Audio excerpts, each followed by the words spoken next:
Hi, am I on the air? Yep. Fuck. Thanks. Do I have everybody's attention now? Do I have everybody's attention now? Don, I got you. Do I have everybody's Sunday attention night. now? You put them cameras on me, then you must be willing to get that heart touch. This a must-see feeling. The news ain't good, then it must be villain. So I say a tag grounded, I don't trust these ceilings. Spread across your nose, and I'm on your ear. Highest necks on the cloud. Am I in the air? Sunday nights, prime time. I flex mine better. Voltron transform to DX Don. Mega and obscene. You probably think I'm nice, cause I slow like a stream to your wireless device. And the smoke full of steam on any given night. I'll short like a piece of any given slice. And for the latest and what is best about, I tune in and tune the rest out, Don. You gotta tell them, am I in the clear? Is this thing on? Am I on the air? On the air?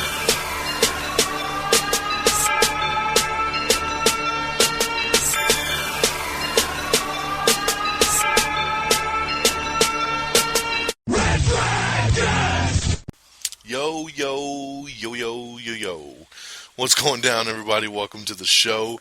This is Am I on the Air? I'm so happy that you're here and you're joining me on this beautiful Wednesday, March the 4th. It is Season 10, Episode 8. Today's show is titled The Focus Effect. Once again, my name is Don Mega. I'm your host, and I thank you so much for tuning in to this week's edition of Am I on the Air, where we get you caught up to speed in all the latest and greatest news in the world of entertainment. The weather is super nice today. It's a brisk 60 degrees, and so I'm doing the show on location here in Tucson, Arizona, outside of Red Dragons Radio. Because the weather's just so nice, and I wanted to get out of the studio today, so a little fresh feel as I breathe in the beautiful air here on this 60-degree day.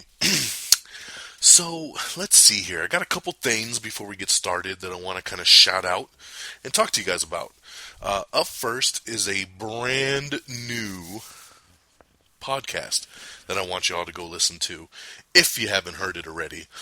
On the last couple episodes of Am I on the Air, at the end of the show, I've talked about a new podcast that we were going to try to start doing here on Red Dragons Radio. Kind of a joint venture between myself and a couple of the other hosts on the network. Well, we got it up and running, and the first episode is now live and available for your listening pleasure.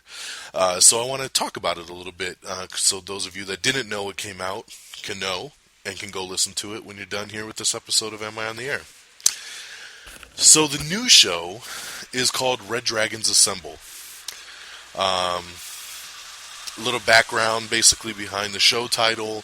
As you know, it's an exclusive show for Red Dragons Radio. Red Dragons Radio, talk about it every show, but it never, it's never enough. So let me talk about it again. RedDragonsRadio.com. If you go to that website, you will be able to listen to a lot of great podcasts that are on the interwebs, like Am I on the Air, our spin-off show, Am I Still on the Air, This Week with the Geek, The People's Forum, Pro Wrestling Nation, Brothers of Destruction podcast, Inside the Ropes. Lots of great content over on RedDragonsRadio.com. So this new show is a venture, like I said, between me and a couple of the other hosts on the network. So I've joined forces with Geeky Pat, who is a host over on Red Dragons Radio. He does two shows on the network. One is This Week with the Geek, and the other one is Out of the Riffs. So he's got two shows going on over there. So he is one of the co-hosts on Red Dragons Assemble. The other person is my boy Peeps. You know him on Twitter at For My Peoples. And you've heard these guys before. They are special guests that I have on all the time when I do the Am I Still on the Airs. Am I Still on the Air? Our little spin-off show. You can listen to it on my website and RedDragonsRadio.com. When I do Am I Still on the Air, I like to bring people to the panel to help me out and kind of talk about subjects. And so Geeky Pat and Peeps are no stranger to the Am I Still in the Airs. So I'm sure if you're a longtime listener here of my show, you know these guys by now. I get a lot of good feedback when we do the Am I Still in the Airs. A lot of you guys really like that, especially when we talk about, Marvel in detail or DC and stuff like that. So I'm joined by those two guys, and the three of us created Red Dragons Assemble, which is kind of a play off words. Obviously, we're big comic book fans. We love the Avengers, and one of the big things with Avengers is when they come together, the Avengers Assemble. And we've got even made, if you listen back to a couple of the Am I Still in the Airs, when we did the DC special and when we did the Marvel Phase 3 special, you'll hear me in the intro, and this is way before we even thought about doing this new show, but we said, once big news drops like that, it's like I got to get the guys together and we got to assemble and talk about it. So, hence the name. We went back and forth about a handful of names of what to call the show, and in the end, it just sounded right to just be plain and simple Red Dragons Assemble. It's a mashup of hosts that support the network of Red Dragons Radio, and it made the most sense. Now, background on the show is going to be that it's only going to be one episode a month, so you don't have to get bombarded with a bunch of new episodes every single week. And I know a lot of you guys, it's hard sometimes when you listen to so many different podcasts and so many different things going on. It's very hard to add a new one into your roster. And I understand this because I've been doing podcasting for almost 5 years now. And I appreciate the people that take the time on a weekly basis to have Am I on the Air in their rotation. So it takes a lot for me to sit here and ask you to add another show into your rotation, being Red Dragons Assemble. The nice thing about it is, like I said, it's only going to be once a month.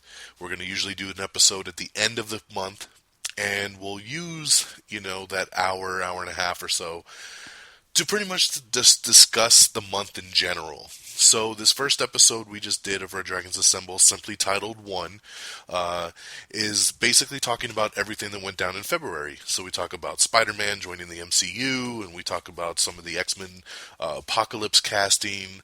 We talk a little bit about Arrow and the Flash, and some quick movie reviews. It's just a general wrap-up of information of the month, and it's to get different aspects from different people. So it may be news that you've already heard me cover on this show, but it'll be new and refreshing because you're going to hear me discuss it with a couple other guys that really have a lot of good insight into what we're talking about. So it'll bring something new and fresh, but that's basically the gist of Red Dragons Assemble. It's going to be a laid-back, very informal kind of show where there's not really a proper agenda or, topics that we're gunning for.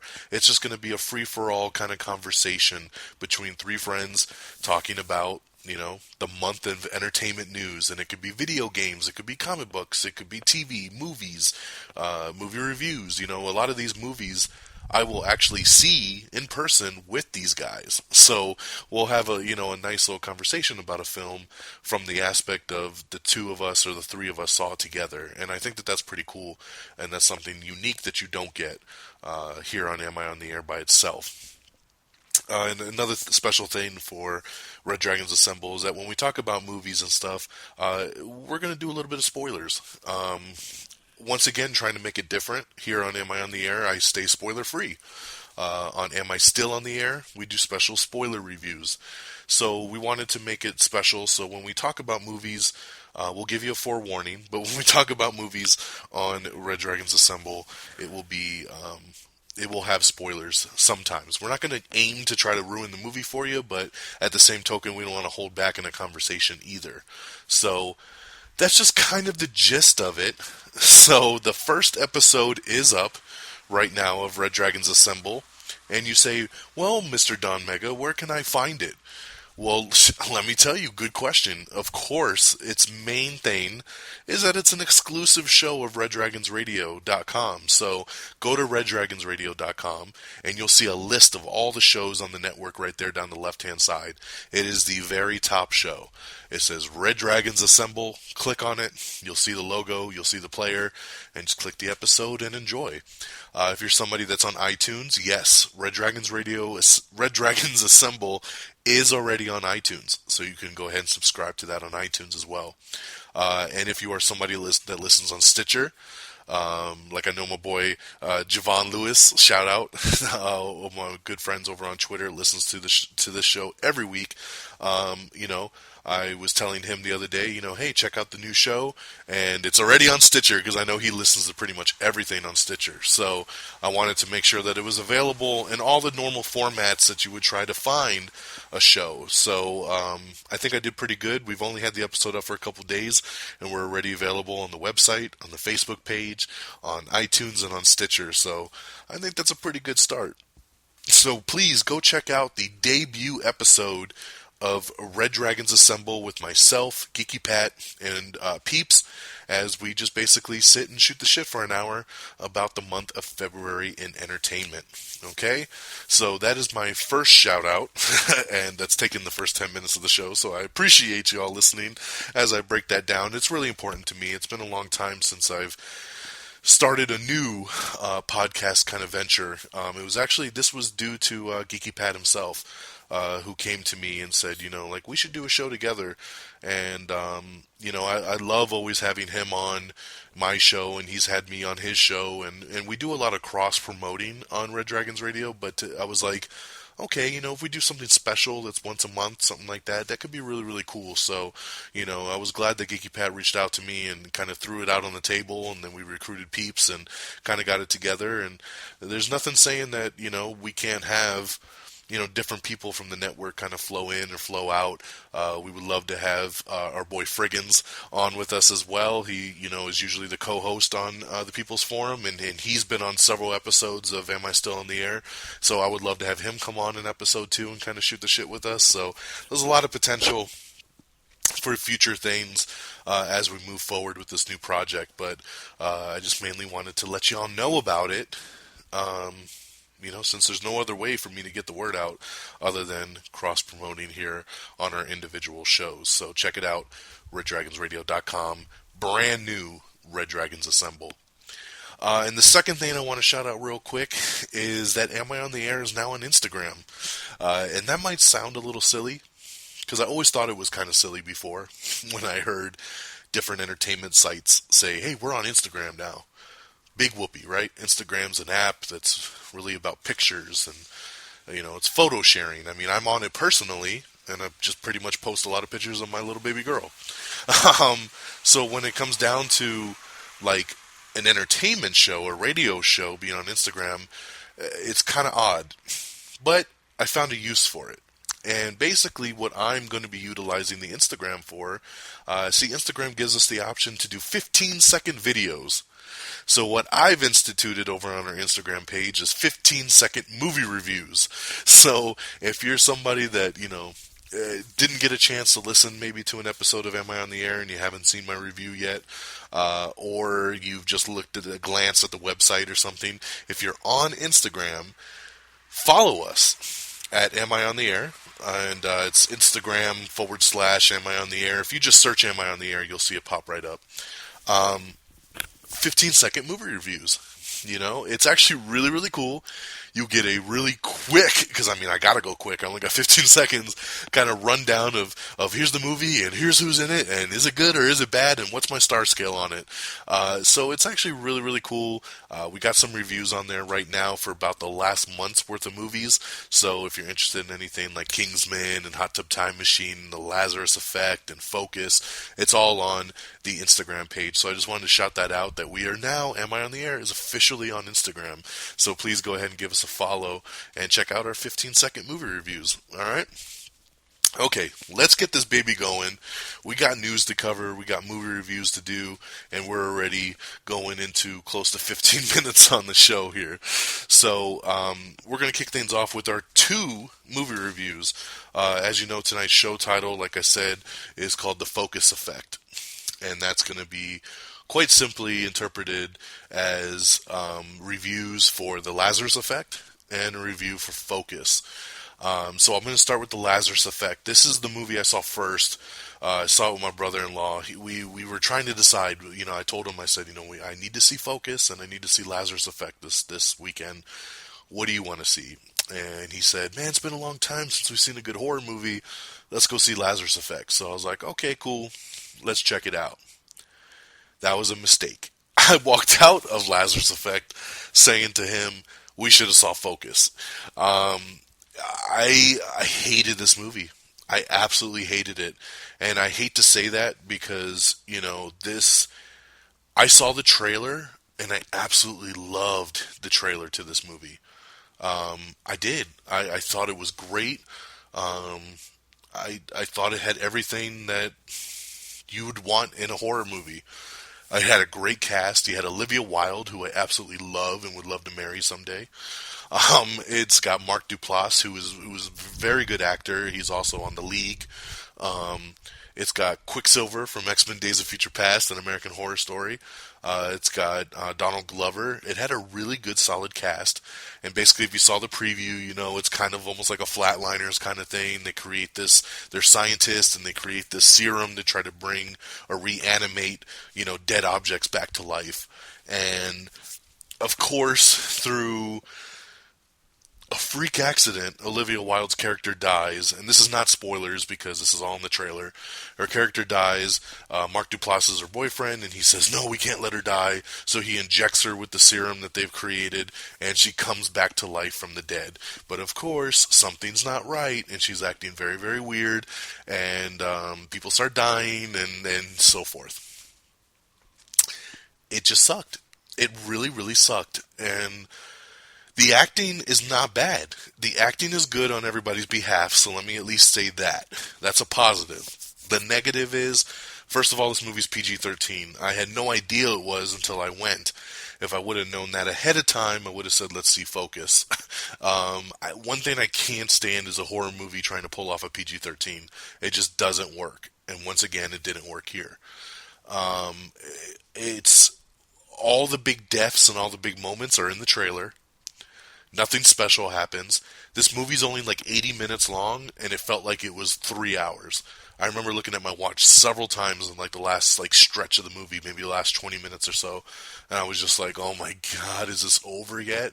It dragged for being such a short movie, and I didn't like that it was kind of contained in one spot. Like the whole movie happens basically in their laboratory, and when you only got 4 characters to deal with, there's just not much that you can do. So in the end result, this movie was a ginormous letdown, and it may be the worst movie of 2015 so far. I've already said and gone on record that I think Kingsman: The Secret Service, at this point, is the best movie of 2015 so far. I might have to go out here and say that The Lazarus Effect so far is the worst movie of 2015. Out of 5 stars, I gave The Lazarus Effect 1. 1 out of 5, just not good. It's just not good. And I do not recommend it to anybody. Save your money on this one. So that leads me to my next movie review, which was Focus. I did finally get to go see Focus, the new Will Smith movie. This is the #1 film in America, actually. Also stars Margot Robbie, who is just absolutely gorgeous. I mean, breathtaking. Every scene she's in this movie, I'm just like, I love you. She's great. I didn't know what to expect really with this film. I didn't think they'd done that great of a job. That great of a job in the marketing of this film. I think they kind of just half-assed the trailers, and it's just kind of like, eh. But in the end result, I really enjoyed it. It gave me what I wanted, and a little bit more. I liked the concept of it, which is basically it's a con kind of job. The first 20 minutes of the movie or so are, is Will Smith's character who is this scam artist kind of meeting Margot Robbie, and then she's saying, oh, I want to get in on this with you. And so he tries to teach her like his skills, and it's kind of like a Super Bowl kind of thing going on around New Orleans. So they do all these little heists, and they end up making a lot of money. And then the movie jumps forward 3 years later, and you kind of see where all the characters are at this point, and then now Will Smith's in the middle of this other heist, and of course she's involved, and there's a lot of twists and turns, and it's very hard to talk about, obviously keeping it spoiler free for you all. But it was actually really, really cool just to see how it all played out. I loved how all the characters kind of came together. I liked that even all the way up to the very end, there were still twists that were happening that I was like, oh, okay, that's pretty cool. Didn't see that coming. So it was a fun time, and I enjoyed it. So out of 5 stars, I gave Focus 3.5 out of 5. I was talking to a friend of mine, and I said, I was telling him I was recommending Focus, and I said, yeah, I really liked it. You should go check it out. And he's like, but you only gave it 3.5 stars. So this comes where I got to once again break down the star scale. 3.5 is very good. It really, really is. I don't know why a lot of people assume that, any movie under 4 or 5 stars is a letdown, because it's not. You have 5 stars. 1 star means it sucks, and that's, what the Lazarus effect got. 2 stars means it's okay, It had some good qualities and some not so good qualities. It was just okay. 3 stars means it was good. I enjoyed it. 4 stars means it was awesome. And 5 stars means it was like damn near perfect. It had everything I wanted and more. So if I give a movie 3.5, and 3 means good, and 4 means awesome, then that means it was really damn good.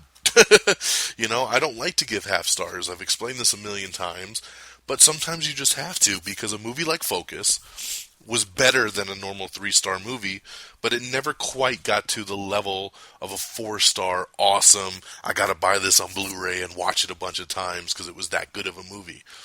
It's not. But it's a very good movie, and I'm glad I saw it. So that's where 3.5 comes into play. People need to understand the star scale just a tad better, because I think it's pretty simple to follow. But it makes me mad because we post reviews on Facebook and Twitter and stuff, and then people see 3 or 3.5, and they instantly think, "Wow, that movie sucked." And I'm like, no, it didn't. If it sucked, it would have been 2 stars or 1 star. So I always have to kind of explain it a little bit. But I really liked Focus. 3.5 is a good review, and I would recommend to go check it out. It is playing in IMAX. I don't know why. There's no reason to spend the extra money for IMAX. So just see it in normal. After this Friday, it won't be in IMAX anymore anyway, because Chappie's coming out. So, but I thought Will Smith was great. I thought Margot Robbie was great. And I liked a lot of the twists and the setups. And I thought it was a really good movie. So 3.5 out of 5 for Focus. All right, ladies and gentlemen, let's keep it rocking and rolling. And we're going to get through our news of the week. Ba-dum, boom, psh. All right, so I believe I talked about this on last week's show, but some more information's been coming out, and that's that Neil Blomkamp, who is the director of Chappie that's in theaters on Friday, also did District 9, and he did Elysium. He is officially directing the next Alien movie, which a lot of people are excited about. Sigourney Weaver's coming back, and there's been a lot of news coming out about this. And one of the earlier set reports said they did an interview with him, and it said that he is basically going to ignore Aliens 3 and Alien Resurrection, and that he's just going to basically ignore them, and he's going to make a direct sequel to Alien 2, and just move forward from there with the story, and give Ripley a proper ending. Well, Neil Blomkamp had to come out and kind of set the record straight, as he says, I'm not ignoring the events of the other 2 films. He says that those are canon, those happened, and he's not just going to ignore it. What he is doing as a film is he is making, basically, he's doing his Tokyo Drift. Remember, when Fast and Furious Tokyo Drift came out, it was technically number 3, but it belonged really at number 6, because the events of it haven't happened yet. So, what Neil Blomkamp's going to do with this Aliens movie is that he's actually making an Aliens 3. He's making a direct sequel to the first 2 films. So, Alien 3 and Alien Resurrection in the timeline have not happened yet. See what I'm saying? So, that's what he means. Like, he's not going to just ignore them, but basically his movie happens before those events. So he loves the first two films, and he said he wanted to make a direct sequel to the first two. And then, but he says he's not going to just ignore the mythology. Everything will connect and everything will kind of tie together. But he wanted to do his take on a direct sequel after Alien 2. So hopefully that clears that up just a tad for you on the new Alien film. An all-new DuckTales animated series is coming to Disney XD. Actually, I'm surprised at how many people were excited about that news. Revivals of Danger Mouse and Inspector Gadget are coming to Netflix. So Netflix trying to do a lot of animation stuff here. Warner Brothers Pictures and new writers are on board for the Tomb Raider reboot. I think I talked about that last week, so they're going to get that up and going. Superman himself, Henry Cavill, is set to star in Simon West, his new thriller called Stratton. So that's very cool. I love Henry Cavill, so I am on board for whatever he wants to do. Lady Gaga is going to be starring in the new American Horror Story that is officially titled Hotel. So American Horror Story Hotel starts in October with Lady Gaga. Will Ferrell is doing a new movie called The House. Hemlock Grove's Doug Ray Scott is going to be starring in ABC's new TV show called Quantico. We have new trailers for The Riot Club, starring Sam Claflin. Love and Mercy, which is a Brian Wilson biopic film. The new trailer for Cyberline, starring Ethan Hawke and Dakota Johnson. We have Everything Wrong with Planet of the Apes, Dawn of the Planet of the Apes, the newest one. Everything Wrong with Dawn of the Planet of the Apes, very good. We have the new trailer for Superfast, which is the Fast and Furious spoof movie. Yes, the gentlemen that are behind all your favorite spoof movies like The Starving Games and Disaster Movie and Epic Movie and Meet the Spartans, all of those type of films. They've now done a Fast and Furious parody called Superfast. And I got to admit a little bit, I laughed at several moments of this trailer. So, comedy's subjective. We have the new trailer for Kill Me Three Times, starring Simon Pegg. So that is going to be cool. That Will Ferrell movie called The House, it's actually going to be about an illegal casino that Will Ferrell opens up inside the house. And it's going to be written by the people that did Neighbors. So that's really, really cool. We put up on our Facebook page, if you go to our Facebook page and you look under the Marvel folder, you will see some new character posters for Avengers Age of Ultron.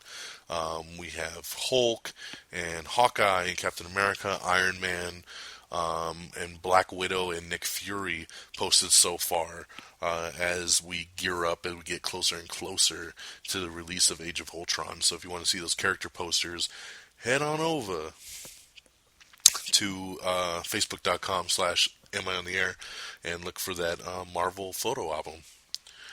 Riley Coe is going to be headlining the Stars Channel's new TV show, The Girlfriend Experience. Supergirl has added some more cast, as they've added the characters of Alex Danvers and Cyborg Superman. Ooh. Got some more casting on Supergirl later on in the show. We have the first official still of Jem and the Holograms, which looks pretty cheesy if you ask me. Rosamund Pike, who I love, and she was so great and deserved an Oscar for Gone Girl. She's going to be starring alongside Christian Bale in a new film called The Deep Blue Good. Jack Houston is being eyed to now lead the Crow remake. So we all know the Crow remake has been going through a lot of ups and downs over the past couple of years. They've gotten a director, they've lost a director. They've gotten a director, they've lost a director. They had a star in Luke Evans, and they lost Luke Evans a couple months ago. Jack Houston, most popularly known as a character on Boardwalk Empire. He is actually currently filming the Ben-Hur remake, but this supposedly is the guy they're going for. I don't know much about him. I've seen some pictures. He looks okay, and But I hear he's a great actor, especially on Boardwalk Empire. So I'll let that be what it is. So it looks like the CW is putting together a new DC Comics team-up series over on the CW that will be spinning off characters from Arrow and The Flash. So far, they're talking about characters like the Atom that Brandon Routh plays, the original Canary, who's dead on Green Arrow, so I don't know how she's going to be involved unless they bring her back as a new character.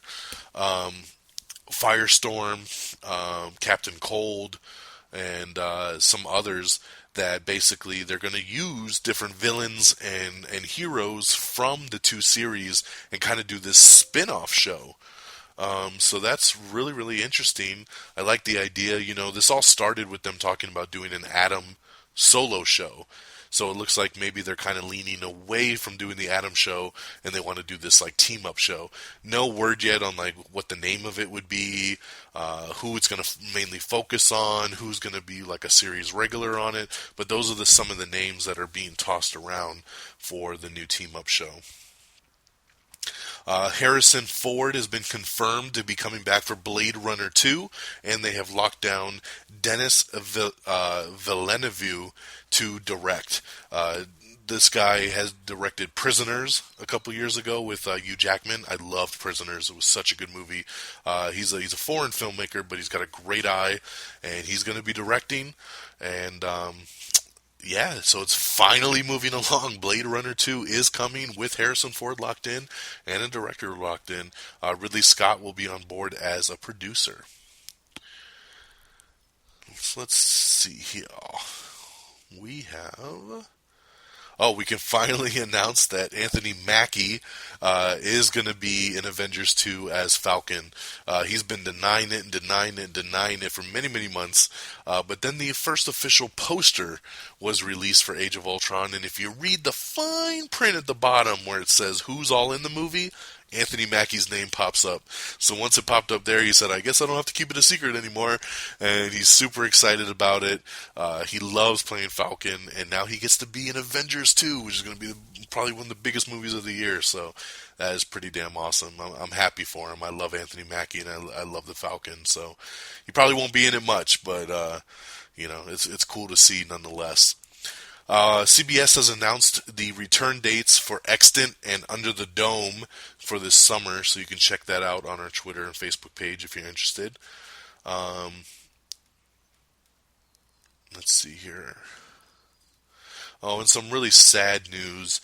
Leonard Nimoy, who of course best known as Spock on Star Trek, has passed away at the age of 83 years old.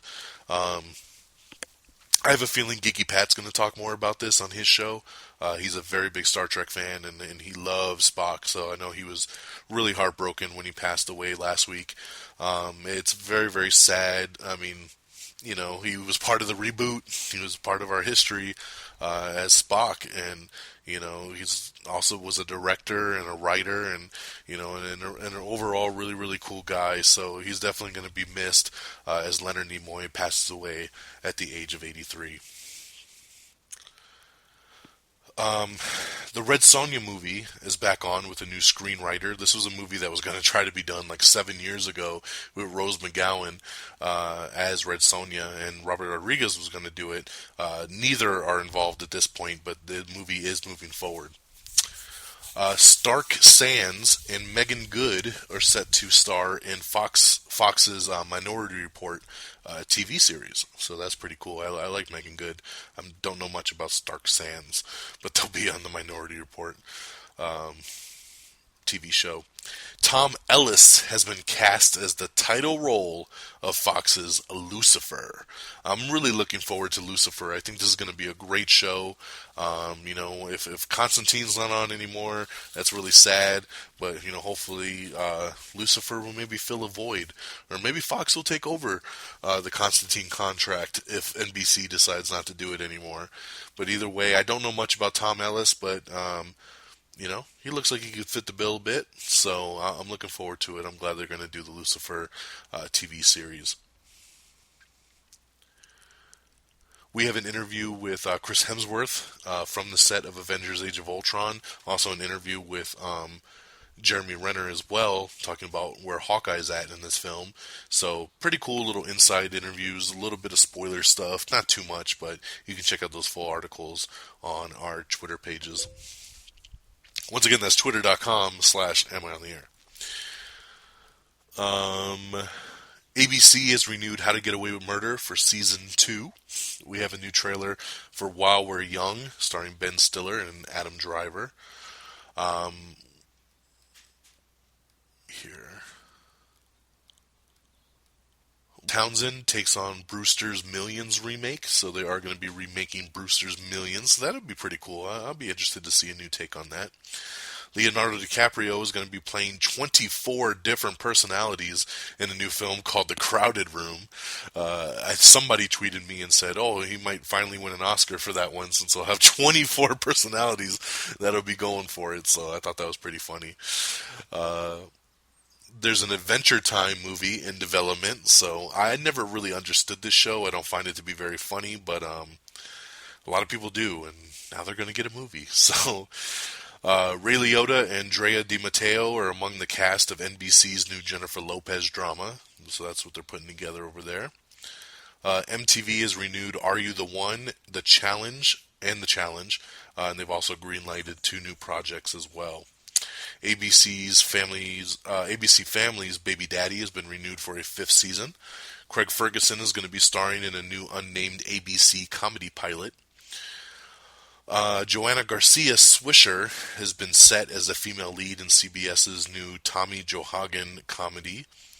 Christopher Maloney is going to be starring in WGN's new WGN America's series slave drama called Underground. Oh, that sounds great. Kelly Osbourne has decided to leave the E! Channel's Fashion Police. She's been on it for about 4 years now, but she's decided to leave, and this is all coming off of that controversy that came off the Oscars with Juliana and Zendaya and all that kind of stuff. So I'm not going to get into all that drama, but she's decided to leave, so best of luck to you. Sarah Chalk, who I really, really adore, she's going to be starring in the new Fox comedy called 48 Hours Till Monday, which is the show I talked about on last week's show with Rob Riggle is going to be the lead on that one, so that'll be cool. Terry O'Quinn has booked the male lead in ABC's new family legal drama. Blake Lively and Jason Clarke are going to star in Mark Forster's All I See Is You. The Power Rangers bootleg fan film has returned to YouTube and Vimeo. If you didn't know, I talked about it on last week's show. They did a little fan-made R-rated gritty version. It was like 14 minutes long of a Power Rangers fan film, and it was really, really cool. But the people behind Saban, who's the company that owns Power Rangers, came out really hard, and they said, you need to pull it, we're getting our lawyers, and you need to take this down. So they did, but then, it kind of takes away the free speech kind of thing. There's a parody kind of thing that you're allowed to do as long as you're not making a profit off of it, which is what this fan video was. So they negotiated something out, and now it's legally allowed to be back on the web, and it is back on the official YouTube and Vimeo pages. Let's see here. Will Forte says MacGruber 2 is his first priority after his new TV show, The Last Man on Earth. I haven't had a chance to check out The Last Man on Earth yet. I have it on the DVR. I've heard some pretty good positive words about it, so that is really, really cool. But, yeah, man, let's get going on that MacGruber. A Bruce Lee biopic film is on the way with Bruce Lee's family. Their family's involvement is on this, so it's not one of these not allowed documentaries. It's actually from the family of Bruce Lee, so that's really, really cool. Suicide Squad is getting ready to start going into production, and it was really cool because over the weekend, the director David Ayer had pictures of Jared Leto that they kept tweeting out saying we're going to be making some changes, and then they did a tweet of Jared Leto's hair pulled back in a ponytail with the scissors ready to cut it off, and I think it was #should we, and then Then they posted out another picture of him at the end of the day where he had short hair and he's completely clean shaven, and it's just like, Joker's ready to go kind of thing. And that was really, really cool to see that Jared Leto is allowing them to make the changes, because, this dude has had long Jesus hair and a Jesus beard for the last couple years, and I was like, man, he's gonna have to get rid of that for Joker, right? And they did. I mean, he looks good. I saw the picture of him all clean shaven with the short hair, and he's starting to look like Jared Leto again. He looks like he just lost 15 years, or he just gained back 15 years. He looks so much younger like that, but it's cool to see him diving in, getting ready, man, to become the Joker. That is so cool. Let's see here. James Franco is in talks for a new comedy film called Why Him? Let's see here. Hugh Jackman says that he would consider doing a Wolverine cameo in Deadpool, so that's really cool. I never actually thought about Wolverine popping up in the Deadpool movie, but at the same time, I was like, why didn't I? Because that actually makes a lot of sense. Obviously, we got our first glimpse of Deadpool in the Wolverine Origins film, and Hugh Jackman said in the interview that he's actually really good friends with Ryan Reynolds, and he wants the movie to be really, really good. And he said, yeah, if they hit me up and they wanted me to do something, I would totally be down. So that's pretty cool. Bobby Cannavale, who is in the new Ant-Man movie, he says that the humor in the film is very similar to Guardians of the Galaxy. So that's really cool to hear, because we all love humor, and we love the humor of Guardians of the Galaxy. So I can't wait to see what they do in Ant-Man. Composer John Ottman is going to be scoring X-Men Apocalypse. We have our first look at Kingpin in Marvel's Daredevil coming to Netflix next month. So pretty cool little picture here of D'Onofrio, so you can check that out on the Twitter page. 50 Shades of Grey star Jamie Dornan is going to be assassinating Nazis in the new film called Anthropoid. We have the new Red Band trailer for Get Hard, which is hilarious. I love this Red Band trailer. I was laughing my ass off at it. Let's see here. Ethan Hawke has joined the Magnificent Seven with Denzel Washington and Chris Pratt, so that's pretty cool. So congratulations there to Ethan Hawke joining that really cool project. The rumor mill going around right now is that Drew Goddard, who directed Cabin in the Woods, he was actually signed by Sony to direct the Sinister Six spin-off film. The rumor going around now is that Marvel has selected him to direct the next Spider-Man movie that they're tentatively titling The Spectacular Spider-Man. So we already had Amazing, now we got Spectacular. I can't wait till the freaking awesome Spider-Man comes out. But supposedly Drew Goddard is going to write and direct the next Spider-Man film. This guy's definitely a good guy to do it. He's definitely in on the comic book world. This guy was originally going to do the Daredevil TV show for Netflix, but then dropped out when he got the opportunity to do the Sinister Six film.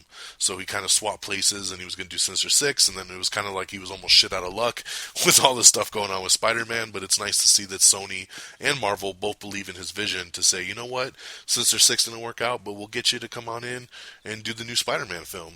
And the rumor going around with that new Spider-Man film is that they will still include the Sinister Six, but instead of doing the spin-off film, the Sinister Six will just be who Spider-Man's fighting in the next Spider-Man film. So it'll be Spider-Man versus the Sinister Six in the first solo Spider-Man from this new reboot that's coming off of the MCU. So I like it. I like that they got somebody that's tied in. He's good. He's great friends with Joss Whedon, who I'm sure will direct Drew Goddard in the right direction. And with Kevin Feige's help, I think this is a big win-win right here for Marvel. Netflix has set the premiere dates for Orange is the New Black and Wet Hot American Summer. So let me give you those dates. I got ahead of myself. God damn it. Come on, computer. Blah, blah, blah, blah, blah, blah, blah, blah, blah, blah. Oh my god, I thought it was like right here. I had it right in front of me. Where the hell did it go? I'm so sorry. Gotta love live programming. Live programming is coming for you all. I don't even see it now. God damn. Sorry. I feel like my notes have just vanished in front of me. It's so sad. It makes me so sad.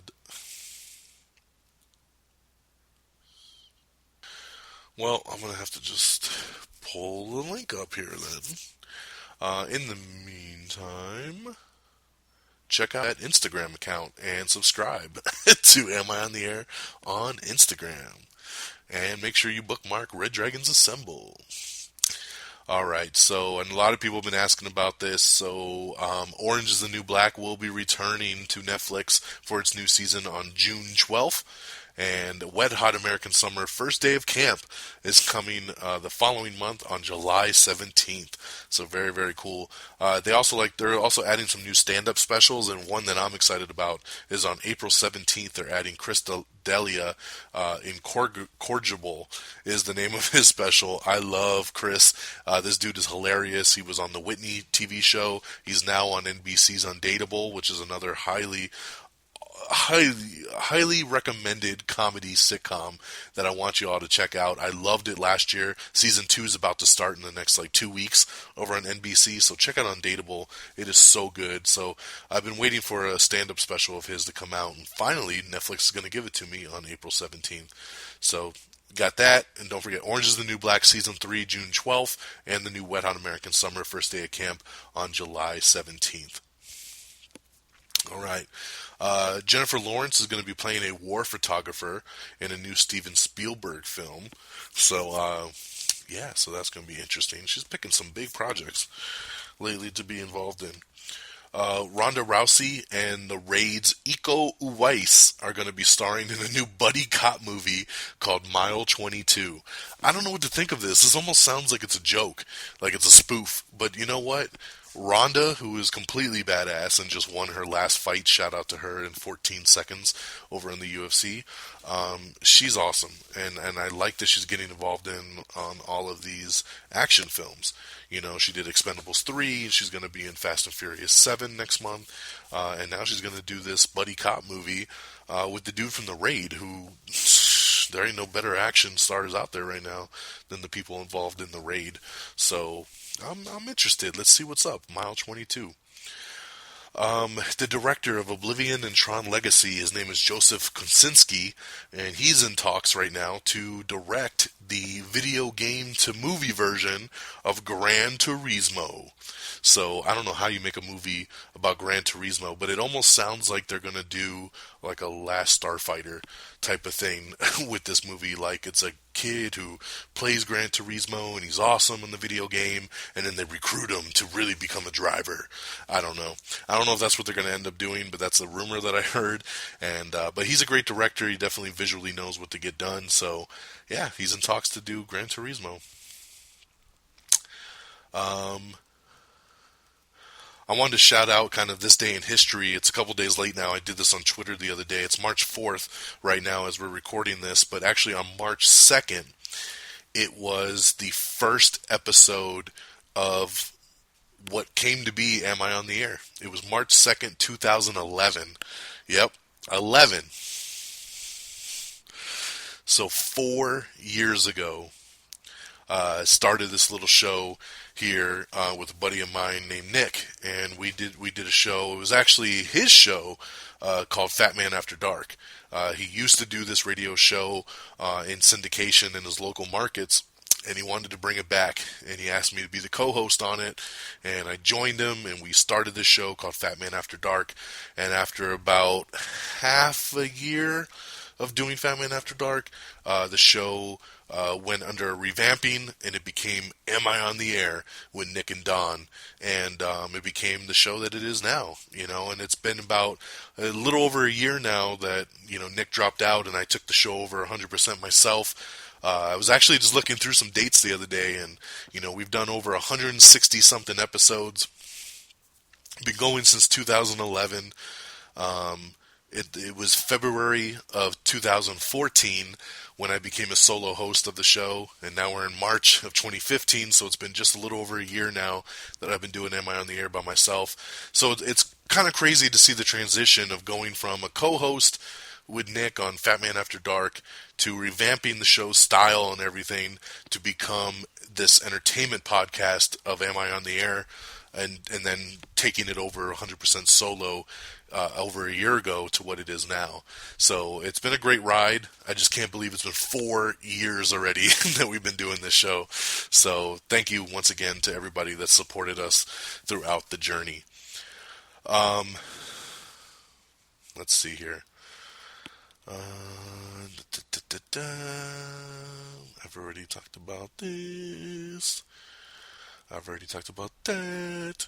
CBS, they just started filming the Supergirl pilot, and they've also added another character to it. Jeremy Jordan has joined the cast as the Toy Man, but his alter ego. So I don't know if he's going to be actual Toy Man or if he's just going to be the character that eventually becomes the Toy Man, but he's going to be a part of the movie as well. Maggie Smith plans to leave Downton Abbey after next season. Wah, wah. Sharknado 3 is ramping up and adding some more people to the cast, as they just added a president and a vice president role to the movie. David Spade's new reality prank show gets a True TV series order, so that's going to be coming to True TV. CBS has extended Judge Judy through 2020. Damn! Will Judge Judy even be alive by 2020? That's a long extension right there. She's got a DC Marvel contract going on here. She's been extended. Her contract's been extended through Phase 4. Let's see here. I want to shout out my buddy Gerald, who is on Twitter at Art333.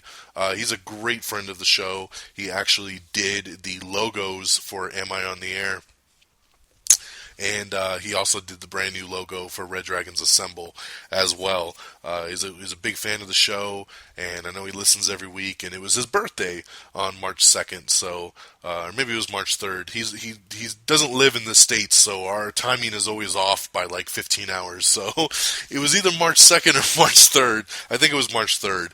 So happy! I already shouted him out, but I wanted to give him a radio shout out, and just tell him happy birthday again. Somebody that I really, really appreciate. He always comes through when we need something new for the show, so thank you so much. The Walking Dead will have an extended season finale on March 29th. We have our first look at Joseph Gordon-Levitt and Oliver Stone's new Snowden film. We have the Orphan Black Season 3 trailer that you can check out. HBO Go debuted on the PlayStation 4 yesterday, so you can check that out. I'm kind of pissed off about it, though, because I have Comcast, and for some reason, you can't log into Comcast on the HBO Go app on a PlayStation. I don't know why. I can do it on my tablet. I can do it on my phone.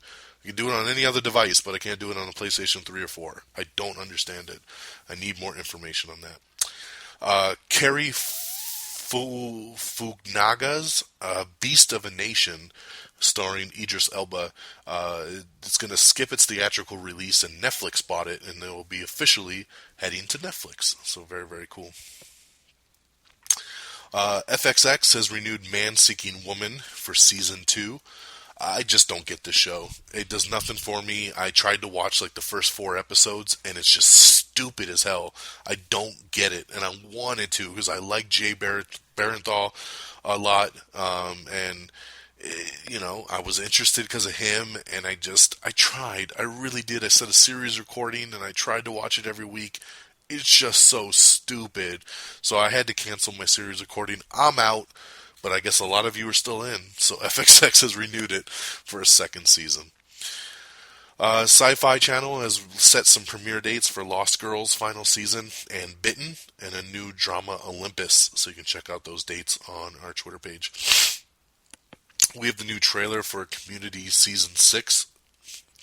We have the brand new official trailer for Ex Machina, which looks awesome. It has Domhnall Gleeson and Oscar Isaac in it, who are both going to be in the new Star Wars film. And Oscar Isaac, of course, who's going to be Apocalypse in the new X-Men film. This film looks outstanding. So brand new trailer just hit yesterday. You can check that out on our Twitter and our Facebook page. Ex Machina. Looks so good. We have the Honest trailer for the Hunger Games Mockingjay Part 1. We have Everything Wrong with Cinderella in 10 minutes or less. This is the cartoon version as we gear up for the live action version coming out in the next couple weeks. Steve Martin is going to be headlining Billy Lynn's new long halftime walk. Bryan Singer is going to be doing a new Uprising project over at 20th Century Fox. Let's see here. Mike Epps is going to be headlining ABC's Uncle Buck TV show. So we talked about it a couple weeks ago that Uncle Buck was going to go kind of African American. They got Mike Epps now, and Nia Long is going to be a part of it as well, which is, I always loved her, so that's pretty cool. So we'll see. Shaping up. I like Mike Epps. We'll see. Rush Hour, the TV show, has cast Tekken's John Fu. He's a martial artist. He was in the movie Tekken. He also played Ryu in a Street Fighter direct kind of mini movie. He's going to be playing Jackie Chan's character in the new Rush Hour TV show. Independence Day 2 is cast Jesse Usher. I don't know much about Jesse Usher. He's on a show on Starz called Survivor's Remorse, and he is going to be in Independence Day 2 playing Will Smith's son. Will Smith is not returning as of right now for Independence Day 2, but of course he had a little kid in the original film, so this guy, Jesse Usher, is going to be playing his son all grown up. Marlon Wayans is going to be hosting a celebrity variety show over on NBC. Spike TV is rebranded, and they've inked a first look deal with Dwayne "The Rock" Johnson. So Rock is going to be doing different specials and different promos and stuff with Spike TV, as Spike TV says they want to rebrand and they want to open up their gates to be more cross-platform. They were a very male-centric channel, and they want to bring the females back on over. So they're working on some new stuff, and they're working on a lot of it with The Rock. So that's pretty cool. Adam Scott, Toni Collette have joined the Christmas horror movie The Krampus. So that's cool. David Koechner has also joined the cast. I'm sorry. So you have Toni Collette, David Koechner from Anchorman, and Adam Scott from, of course, Hot Tub Time Machine 2 and Parks and Rec and stuff. They're going to be in The Krampus. Let's see. Steven Spielberg and Jennifer Lawrence's new film is going to be called It's What I Do. That is the official title of that film. Let's see here. Getting close to the end here. We're the Millers director is going to be adapting the board game / comic series Dust for Lionsgate Films. I wonder if Geeky Pat knows about this. He loves his board games and his comic book films, so I'll be curious to know what he thinks of Dust. And breaking just earlier today, and I'm so excited that we got this in before I did the show, is the new Avengers trailer. Yes, the new Avengers trailer just dropped. It's the third and final trailer of the franchise. The movie, of course, opens May 1st, and it's awesome. It's a great trailer, shows a lot more action, a lot of new scenes, and for those of you waiting to see Vision, I guess you kind of get Vision, but you only get his eyes. They tease us once again. It's the very end of the trailer. It says Avengers, and then it shows Vision's eyes open up, and it does this like close-up zoom in on his face, and then it just says, May 1st.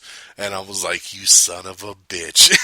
I've just been waiting to see Vision, and that's all they gave us was the close-up of his eyes.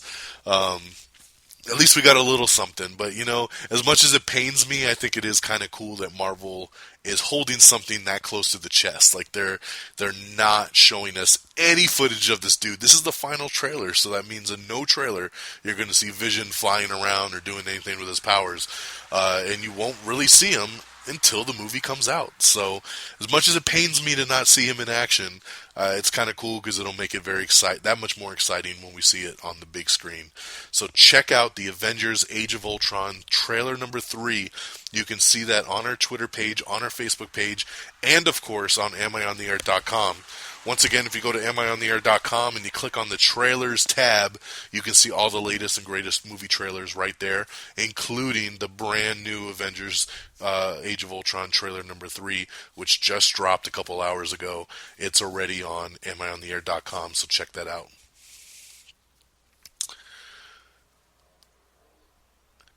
And lastly, also just announced today, is the nominations for the 2015 MTV Movie Awards.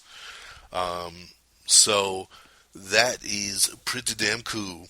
Um, I like the MTV Movie Awards. I know a lot of people don't, and they rag on them, and they think they're stupid, and all that nonsense. And sometimes they are, especially when all the Twilight films were out, because all that ever was nominated was the damn Twilight films. I'm like, there's more movies out here than Twilight, but those are all gone now, and I think things have leveled out quite a bit for the MTV Movie Awards. So let's talk and run down our nominees. Let's do it. So, Movie of the Year. Your nominees are American Sniper, The Hunger Games Mockingjay Part 1, Guardians of the Galaxy, Gone Girl, The Fault in Our Stars, Boyhood, Whiplash, and Selma. So look at that, MTV Movie Awards stepping it up and actually putting in some Oscar nominations up in there. But see, Guardians of the Galaxy gets the shout out. So that's my pick of that category for Movie of the Year. Best Female Performance. Your nominees are Jennifer Lawrence for The Hunger Games Mockingjay Part 1, Emma Stone for Birdman, Shailene Woodley for The Fault in Our Stars, Reese Witherspoon for Wild, and Scarlett Johansson for Lucy. Out of those, I'm going to go Scarlett Johansson for Lucy. Best Male Performance. Bradley Cooper for American Sniper, Chris Pratt for Guardians of the Galaxy, Ansel Elgort for The Fault in Our Stars, Miles Teller for Whiplash, and Channing Tatum for Foxcatcher. I'm going to go for myself, which is Chris Pratt for Guardians of the Galaxy, but I won't hate it if Bradley Cooper takes it for American Sniper. Best Scared as Shit Performance. I love it. I love these categories. Best Scared as Shit Performance. Your nominees are Rosamund Pike for Gone Girl, Annabelle Wallis for Annabelle, Jennifer Lopez for The Boy Next Door, Dylan O'Brien for The Maze Runner, Zach Gilford for The Purge Anarchy.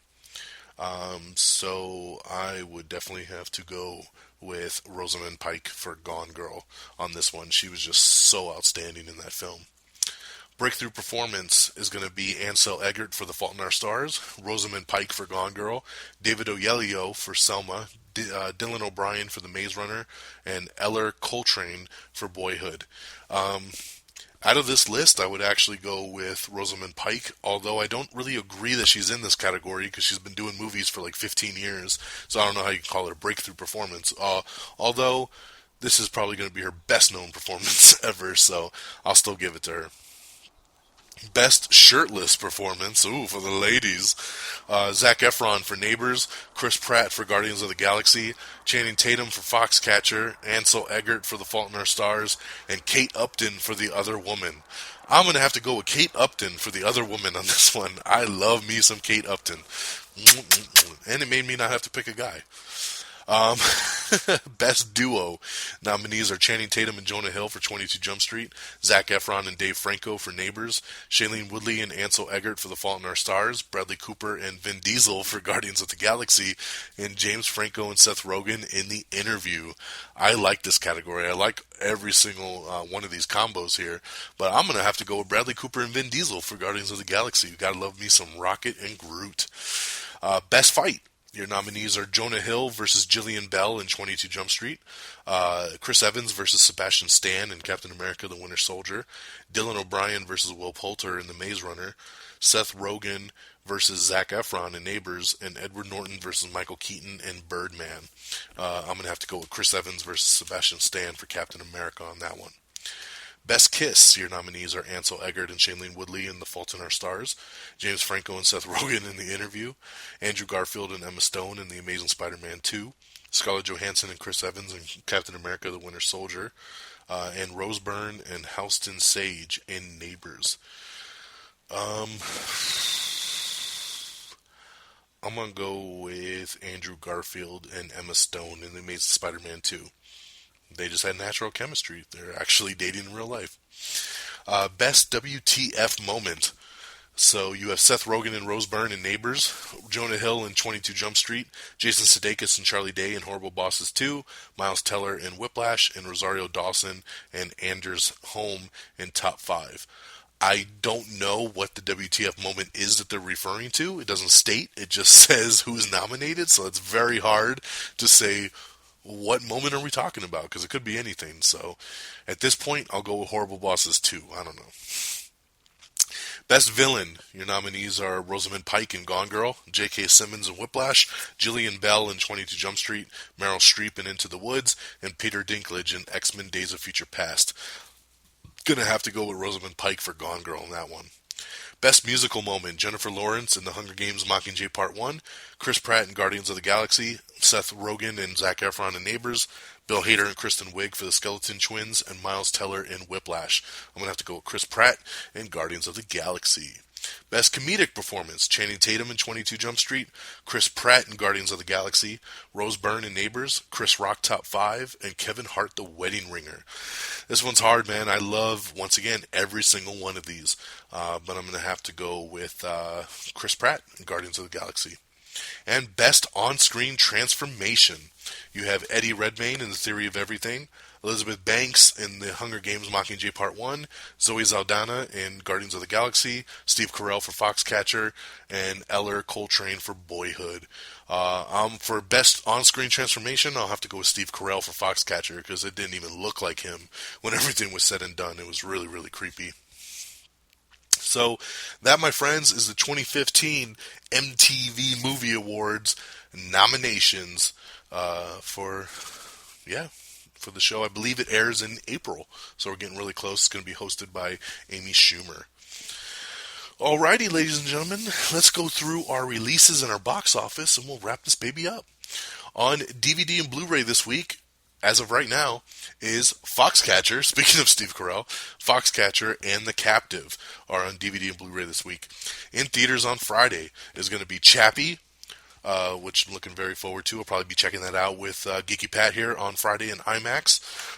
Also seeing Unfinished Business, which looks really, really funny. It's the new Vince Vaughn comedy. I think looks hilarious. I hope to see that this weekend too.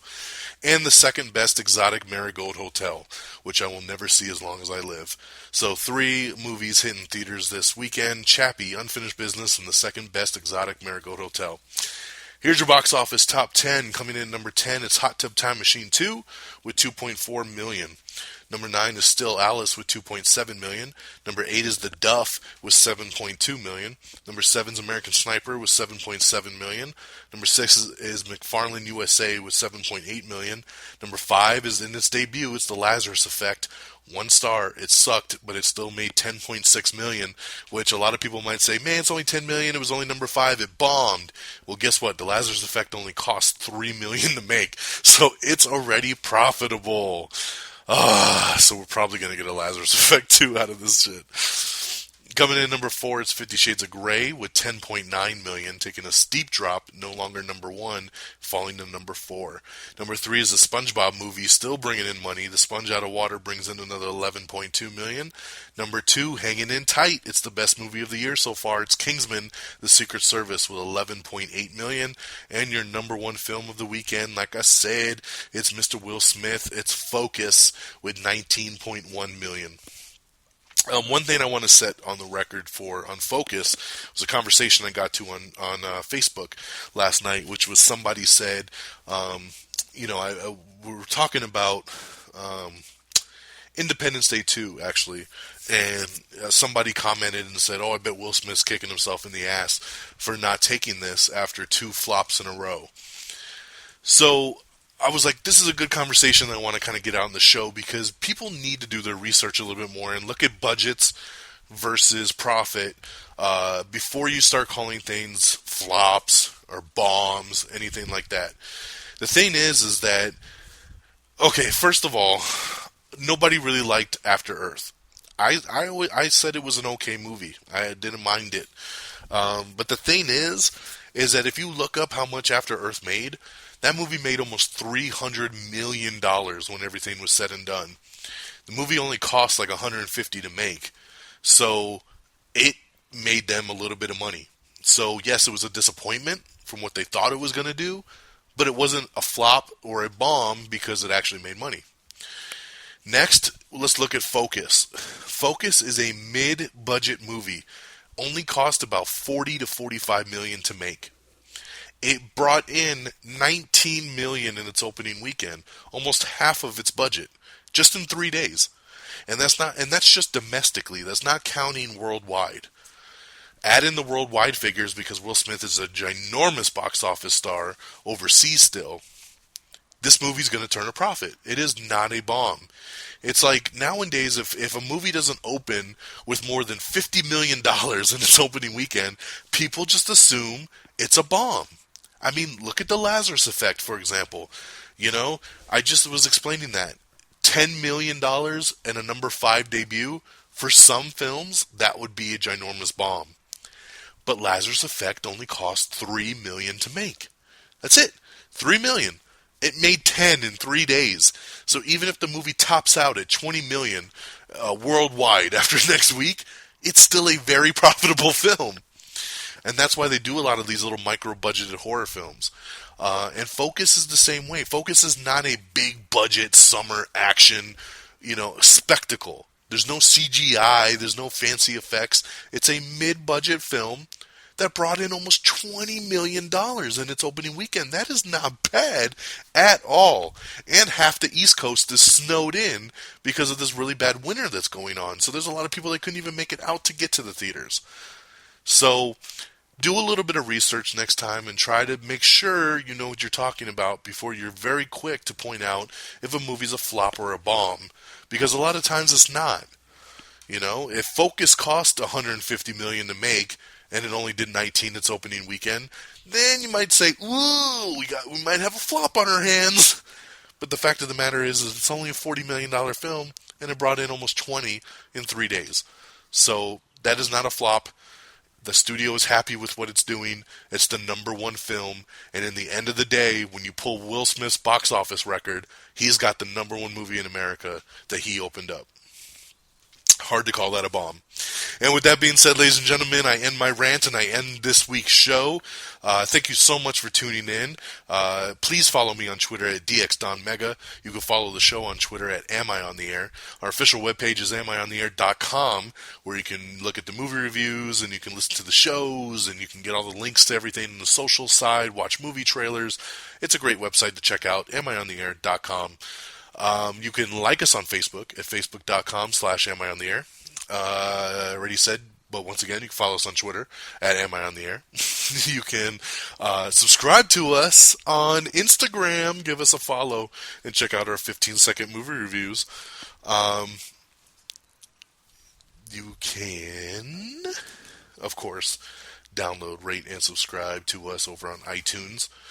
You can, if you want to get us on the go, that is Stitcher. Just download the Stitcher app on Android or iPhone, iOS. Any kind of smartphone can get Stitcher. And once again, RedDragonsRadio.com is the hub. That's where we stream every week, and that's where you can find a bunch of other great podcast content to listen to, including mine and Geeky Pat and Peep's brand new spin-off show, Red Dragons Assemble. Once again, please check that out, and I hope to hear some feedback from you guys here soon. Please, if you listen to us on Stitcher, give us a thumbs up. There's a little thumb up, thumb down button in the corner. It really, really helps us, so please do that if you listen on Stitcher. If you listen on iTunes, please take 2 seconds to log in and just, rate us on 1 to 5 stars and just say, hey, man, good job. Leave a little note. Everything really, really helps. I need your guys' feedback. It helps spread the word of the show. I don't do advertising. I don't try to make money off of this show. I do it for you guys as fans, totally out of my own pocket. And the least I ask of you guys to do is give a little thumbs up and leave a little comment and subscribe to us on iTunes. I really appreciate it. You can also listen to the show on YouTube. Check out our YouTube channel at youtube.com/amiontheair as well. Thank you so much for tuning in. We've gone a little bit over an hour, but that's because we did a big old introduction to Red Dragons Assemble on the Instagram, so that's okay. I think we're about good, minus that. So I hope you enjoyed the show, and we'll catch you on the next episode right here on Am I on the Air? Peace! Red Dragon!